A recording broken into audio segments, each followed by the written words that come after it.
This is the Bama Podcast with Marty Solomon. I'm his co-host, Brent Billings. Today we walk through 1 century of history that had an unbelievable amount of change and progress. Even outside of church history, this evolving world was fertile soil for the Reformation. Absolutely, and this is, like we said, just 1 century worth of discussion today, and yet we'll end up having 2 slides for you, 2 timeline slides for you. We're picking up the back end of one and the very beginning of the next. Talking 1550 to 1650. So a little weird chunk, but when I originally broke up my material, this was the chunk I wanted. There was just so much stuff that happened in this 100 years that I wanted to talk about. So you do have some visuals, you do have some pictures. Find and those. This stuff does kind of bleed together a little bit, depending on what part of the world you're talking about or whatever. Yeah. Like we talked about some of the stuff that applies to this period of history on our last episode, and I'm sure we'll have some cross conversation in future episodes as well. So, Yeah, it's really hard to break this stuff up on fuzzy boundaries. Reality does not fit into nice, clean categories with breaks like we want it to. Especially like we want it to. The two of us specifically. All right, let's see here.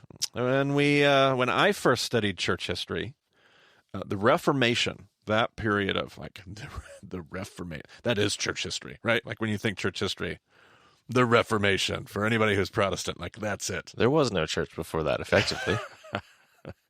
I mean, that period of history was taught as an unbelievable time of change. And for obvious reasons, this period of history was seen as the hinge point for the modern era. Like that's where the world really started moving towards the era that we know as modernity and the modern era.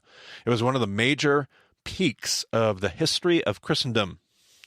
I was just like, it was the Reformation. Like it was the all-star moment of church history.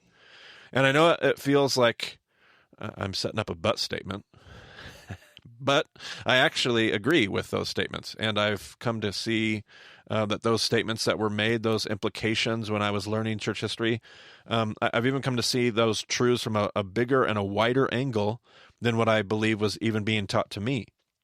Originally, I picked up this period of church history.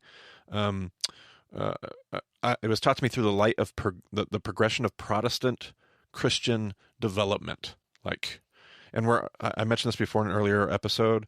We're definitely following a particular track through Christian history. At this point, we're going to follow the Protestant Reformation, Protestantism. We're going to start to follow that track, and we're not going to follow the history of Catholicism. I know we have some Catholic listeners, and that's not done to slight anybody. It's just because I'm not as familiar with those periods of history.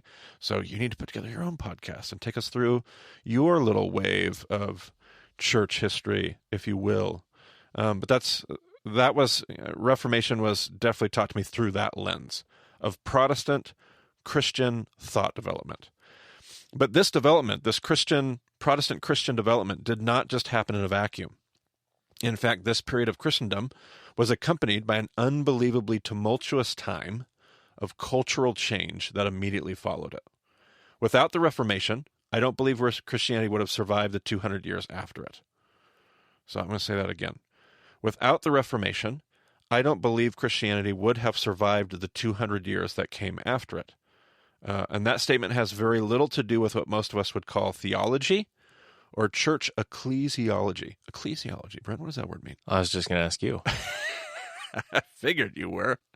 Yeah, ecclesiology. That is like the study of the church. If theology is the study of God, theos, ecclesia, ecclesiology is the study of a church. So when I talk about like the Reformation didn't happen in a vacuum. This whole period of time, the church would not have survived what was going to happen in the world for the next 200 years had they not gone through the Reformation. And I'm not necessarily talking about the theology or just what happened in the church. I'm talking about something much bigger than that. So even as I say that, I wonder if we can even separate those two worlds, like church history and non-church history. Can you even talk about church history and secular history at this point in the conversation? I don't know. But it is incredibly difficult to imagine a pre-French Revolution world. We live in a very post-French Revolution world. And if you're like, what does the French Revolution have to do with it? We haven't talked about that yet. That's coming up in the next episode or so. So we'll get there. We'll get there next. But it's hard for us to imagine a world in which there's no separation in thought between church and state. And you referenced that in your quote, I think an episode or two maybe ago, Brent, when you quoted out of your our Bruce Shelley text, that distinction between church and state. Like without that distinction between church and state, but without a distinction between faith and science at this point, between poetry and pragmatism, that's just a part of that's a part of our consciousness. It is really hard for us to be able to step outside of our own awareness and consciousness of how we experience the world and try to imagine a world in any other kind of space. So I suppose one might be able to make the case, as in like the James Hannam book that we mentioned in an earlier episode. Somebody could make the case that the Reformation actually led to and or catalyzed what we refer to as the Age of Enlightenment. Like in a lot of ways, this whole period of history catalyzed what we would refer to as the Age of Enlightenment.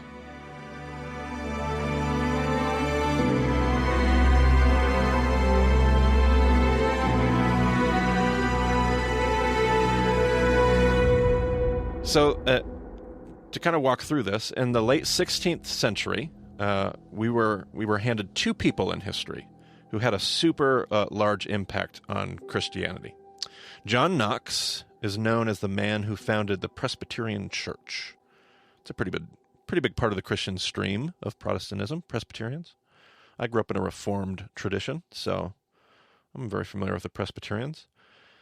John Knox happened to be Presbyterianism, should I say, happened to be the flavor of Reformation in Scotland. I think we talked about before. Brent, how did the Reformation work in different countries in Europe? Like, did you have like multiple churches to choose from, like Reformation wise, or how'd that work? Not exactly. Earlier on, it was kind of limited to what nation you were a part of. Right. If you were German, you were probably what? Lutheran. Exactly. Perfect. And that was the case here with Presbyterians. If you were a Protestant and you were in Scotland, you were more than likely a Presbyterian. That worldview was seemingly overthrowing the presence of Catholicism and even Anglicanism there. Presbyterianism was on the rise. So while those from a Presbyterian background would probably appreciate a much larger treatment of Knox's contributions, I would A, be totally ill-equipped to do that, and B, if I were to talk about it, I would simplify it into the style of government the Presbyterian Church is named after. Unlike other movements in the Protestant era, Knox brought an approach to church polity and governments known as the presbytery. The presbytery, I was raised on the wisdom and the beauty of the presbytery, my church leadership taught me. A group of representatives, this presbytery is a group of representatives who would lead the church as a governing body rather than a hierarchy of papacy, priesthood, or any of those kind of ideas. Instead of a hierarchy of kind of working your way down the pyramid, you have a presbytery, a group of representatives, and this whole idea really came from John Knox and his understanding of the world and what he contributed to the conversation. So in reference to all that idea we just talked about there, it's hard to quantify the effect of this, the effect that this whole idea would have on the thinking that would eventually lead to a political style of governance based on democratic, like in our world of a democratic republic, like the work of John Knox. Like I think when I thought of John Knox, can you remember studying John Knox when you went through school, Brent? No. Oh, man. I could, and it could just be a horrible memory of mine, but John Knox was taught to me in public school growing up as much more of a political figure. So when I started learning about him in reference of church history, I was like totally confused. But kind of to learn the whole context made complete sense. I recently kind of ran across some information on Mary, Queen of Scots, who was the monarch figure during this period of history, but I haven't really studied much about Knox himself. Yeah, sure. And he just had a huge effect on what we would know as parts of the system of our government today. I guess maybe I should point out, if you're unfamiliar with the period of history, the United Kingdom does not exist at this point. England is separate from Scotland. Sure, right. And they have a lot of conflict going on here. Absolutely. Yeah, that's good context. So while many of these ideas that we're talking about are based on Roman systems of government, like when we think about the government of America and the principles that we base them upon, we're definitely based on like Roman systems of governance, going all the way back to Caesar and that whole system. But the impact of John Knox on the application of that representative leadership is undeniable, obviously driving a lot of like the whole democratic thought and the Democratic Party and those kind of things based on a lot of his ideas. The Roman Senate was not representative of the people the way the U.S. Senate is representative. Correct. Absolutely. It's been shaped by some of these ideals it's based on some of the same ideas and yet applied very differently in some ways. So another name in the mix during the Age of Enlightenment is one of my favorite characters in this conversation, Nicolaus Copernicus. Nicolaus Copernicus, good old Copernicus. He had this crazy idea, that our universe was not revolving around the Earth. He proposed the idea of a universe revolving around the sun. Using his expertise in science and mathematics, Copernicus was just trying to be honest about the things that he was discovering. Now, again, I want to remind everybody, I am not a scientist nor a true historian, and I am way out of my league, and yet, here we go. While most of us read this portion of history with a smirk, thinking about Copernicus and how he was so right and the world around him thought he was so crazy, we often fail to realize in this same conversation the impact that this had on the world of theology. I never appreciated until I studied this, the impact that Copernicus had on theology. In this period of history, the church's theology rested on a geocentric understanding of the universe, a geocentric understanding of the universe. And you know, Brent, I think there's a Wikipedia article on this, and I really like the picture that's on that. So let's link the Wikipedia article, because I love the visuals that the article has to help people understand the implications of this whole discussion theologically. And in fact, if you go to that Wikipedia article, the picture that sits there actually shows you a visual representation of that model. And so when you look at that photo there, that picture, it shows you how their understanding of science was completely linked to their understanding of theology. And it's just a great visual here. So let me not get too far away from my notes. Using the idea that the earth is the center of the universe, the theology of the heavens, quote unquote, the heavens, was such that differing levels of the heavens and ultimately God's dwelling place could be found at the further levels of these concentric circles of universal existence. While most of us would see this as a simple scientific adjustment and part of the learning process, the church in this day did not. The prominent belief was that the proposal of Copernicus and what we call heliocentrism, I think there might be a Wikipedia article for that, heliocentrism, that's versus and against geocentrism, the idea that the earth is the center. Now we have heliocentrism, which is what our understanding is in basically today on some basic level. The proposal of Copernicus and his heliocentric ideas in the theological mind was threatening the very existence of God himself. His teaching was deemed by many to be heretical and an attack on the teachings of the church. How dare Copernicus teach something through the realm of science that contradicted what we understood in the world of theology? So I just want to pause here as a side note. I hope our listeners are realizing the relevance of this conversation to our own century of church history. I'm getting ahead of myself, but it's worth a pause right now. We need to be catching this. It's a world where new scientific understandings, the world we live in today, it's a world where new scientific understandings threaten our understanding of theology and the Bible. Instead of jumping to hasty conclusions, we may want to take a lesson from this chapter of history. Because, spoiler alert, Copernicus was right. If we don't learn from these lessons of history, the next few centuries may not look back on our day with much kindness, but might see us as incredibly foolish, just as we do the 16th century. But I digress. We will cross that bridge in time when we get to that conversation. But I hope if we just pause here now, Brent, if we were to go all the way back, I still today deal with emails from people just getting into it. You remember session 1, Brent? Do you remember all the way back in session 1? Barely. 2016. And we're like very intentionally and very gently trying to suggest that there's more going on in Genesis, that it's not a scientific lab report, that maybe there are chiasms and larger points to the story. We're trying to give us some breathing room and some elbow room so that we could read our science textbook on one half of our desk and our Bible on the other and not feel like they're in competition. And all the emails that you get when people start to go through that journey, they're like, well, wait a minute. Are you saying that Noah happened or it didn't happen? And just hopefully now we can look back on that time and that awkward phase and understand why that was so important. And hopefully we handled that well. Hopefully we were gentle and just kind of brought you along for the ride, because this is why right now we're looking at in church history, this is why it's so important that we went on that journey together. Because if we don't do that, we make some really critical mistakes with theology. So it's probably not a shocker to most of our listeners. Science will not backtrack and affirm the status quo of the church. Quite the opposite.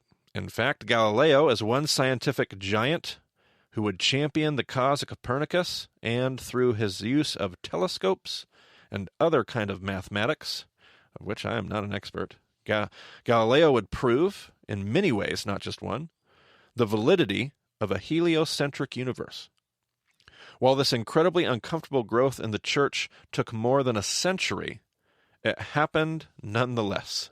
The church was not going to stop us discovering and learning all about new truth. Shocker, believe it or not. So what ended up happening? Well, the church accepted, albeit quietly and very politically and shuffling the cards, but they accepted that their thinking was flawed. They made adjustments, the church did. The church as a whole made adjustments to their theology, albeit not gracefully, and the church moved on. That's how church history works. There's one more thinker I want to talk about before we're done here today. His name is Blaise Pascal. Blaise Pascal, a Christian philosopher who helped make some radical advances in science and mathematics. In a lot of ways, Pascal would set the stage for what we understand as Newtonian physics. And through the work of men like this, because you're like, well, what does this have to do with church history, Marty? Why do you keep talking about science? Because through the work of men like Newton, like Pascal, the church was able to move, even if it was an awkward movement, through the Age of Enlightenment. This growth curve would not end anytime soon in their growth curve. It would be this long, grueling, arduous work. The hard work of Christian evolution through this era is only the beginning. In many ways, we are still in the awkward growth phase of this era, and to this day, we continue to have a hard time appreciating the world of faith and science. We often see those two worlds as enemies.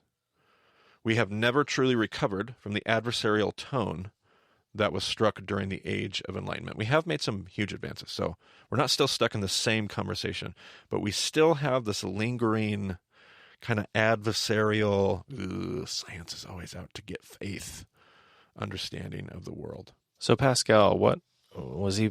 Where's he from? What sort of tradition was he a part of at the time?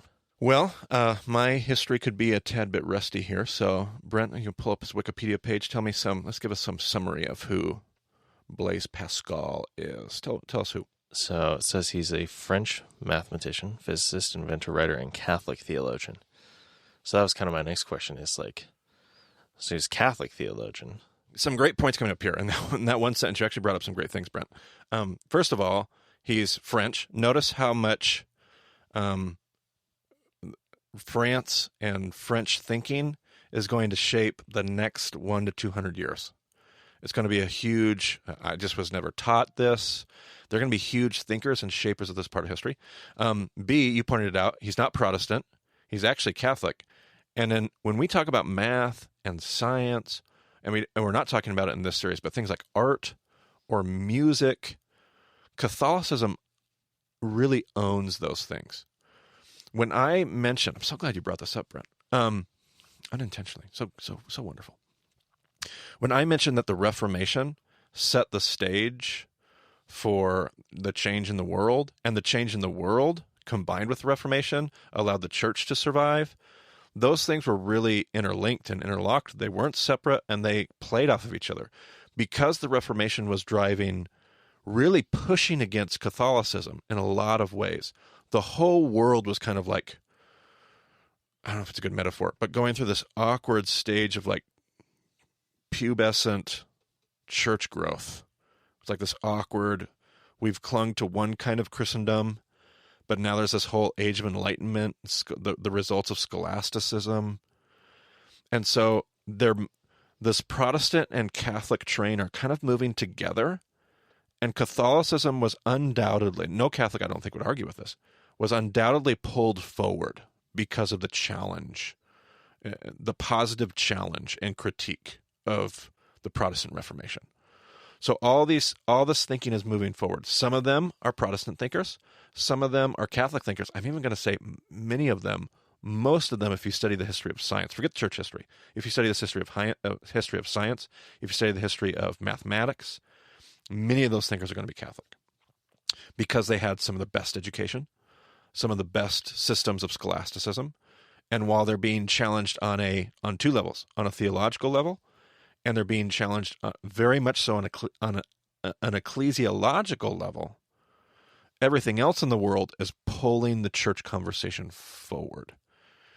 And maybe that's even a critical moment in church history, because the church used to pull, like prior to this, go 400 years back, it felt like the church conversation was pulling history forward. Did you feel like that when you listened to it, Brent? Like when we talked, even in the dark chapters, like the Crusades, it felt like church history was kind of pulling the world forward, right? Yeah, the church was, it was also mixed up, but the church was kind of even running the political side of things. Right. It was kind of driving the truck. And then scholasticism kind of like through the church somehow shifts into the driver's seat.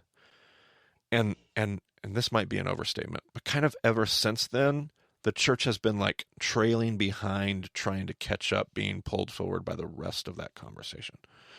That's probably something to be, on some level, grieved, mourned, or maybe even just think critically about. What are the implications when church starts lagging behind and we're always kind of at war with this driving movement growth of culture? And what was the difference when, for better or for worse, the church was out in front driving culture? What was Judaism doing in the first century? What was Israel and Judah doing back in session 2? What is it like when it's switched? And what do we need to do about? Great discussion fodder for your groups, if you've got groups meeting for this conversation. Do you have any other thoughts there on Blaze as you're looking at his? Well, yeah, I didn't realize he was Catholic. So that kind of leads into the other thought I had, is like how much on the Protestant side of things, I think France was mostly in the Calvin, the Huguenots were the French Calvinists essentially. Yeah. I didn't realize that John Calvin was French, but apparently that's where he's from. And we don't really have the concept of denominations at this point. We're sort of starting to separate from the Catholic Church in a few areas, but it's usually like separated by nation. So I'm just wondering, like, Pascal being a Catholic guy in France, how much influence is he having in his time with other nations, other Protestant denominations, for lack of a better word? Yeah, and that's a good question. And I'm going to state this very loosely and not heavy-handedly, because I'm just not as much of an expert here. My understandings, part of the reason we don't associate Calvin often with a French locale or origin is because he kind of bounced all over the place. Calvin spent like one of the most well-known portions of his history is in Geneva. Yeah, he was pushed out of France. Exactly. And that was actually where I was driving, was this idea of Protestantism did not thrive France was not one of the places where it had its easiest to go. There are some national geographical locations that were more fertile for the movement of the Reformation. And I feel like, even going back to, we talked about the French Pope for those centuries, Avignon, who, the schism of the Western Church, there's a real Catholicism stronghold through a very, Protestantism is not, that's going to be a challenge for them in France. And I think it's going to play a large part leading all the way up to the French Revolution, for sure. So it's a great question and a great observation to point out. Yep. Something for further study, certainly. Absolutely. All right. Well, I think that's all we have to offer for this episode. I like it. That's good. If you have any questions, you can go to BEMA.discipleship.com. You can get in touch with us there. You can find groups around the world. Get in a group if you're not in one. If you've made it this far and you're not in a group, that's kind of incredible. But yeah, maybe it's time to find a group and start back at the beginning and work through it with a community of people. It's a great way to move forward. Absolutely. A lot of people do that. All right. Well, thanks for joining us on the BEMA podcast. We'll talk to you again soon.